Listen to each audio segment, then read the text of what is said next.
तर 75 वर्षांमध्ये कधी आला नव्हता तो अस्थिरपणा राज्यात आलाय अशी टीका शाहू महाराज छत्रपती यांनी केली आहे। पक्षांतर बंदी कायद्यात दोष हेच अस्थिरतेचं मुख्य कारण असल्याचं शाहू महाराज छत्रपती यांनी म्हटलं। तर शाहू महाराजांच्या कुटुंबियांनी राज्याला आणि देशाला दिशा दिली अशी स्तुती जी आहे ती शरद पवार यांनी केली।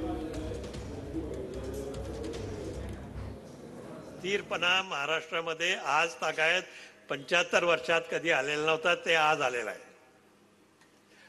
आणि म्हणूनच ह्या अस्थिरतेचं कारणच एक मुख्य कारण एकच आहे की पक्षांतर कायदा हा कुठेतरी कमी पडलाय, कुठेतरी त्याच्यामध्ये दोष आहेत आणि तो कसा त्याला बगल देऊन आपण काय काय करू शकतो ते आत्ताच आपल्याला गेल्या 2-3 वर्षामध्ये चांगलं दिसून आलंय।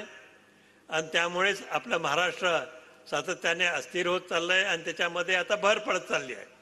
शाहूराजे आणि त्यांच्या कुटुंबियांनी महाराष्ट्रालाच नव्हे तर देशाला नेहमीच एक दिशा दाखवली, देशालाच एक कर्तृत्वाच्या चळवळीचा आत्मविश्वास वाढवण्यासाठी ऊर्जा दिली। छत्रपती शाहूराजे असोत, ज्योतिबा फुले असोत, डॉक्टर बाबासाहेब आंबेडकर असोत, सावित्रीबाई फुले असोत, या सगळ्यांनी एक प्रकारचा प्रागतिक विचार हा समाजाच्या समोर ठेवला।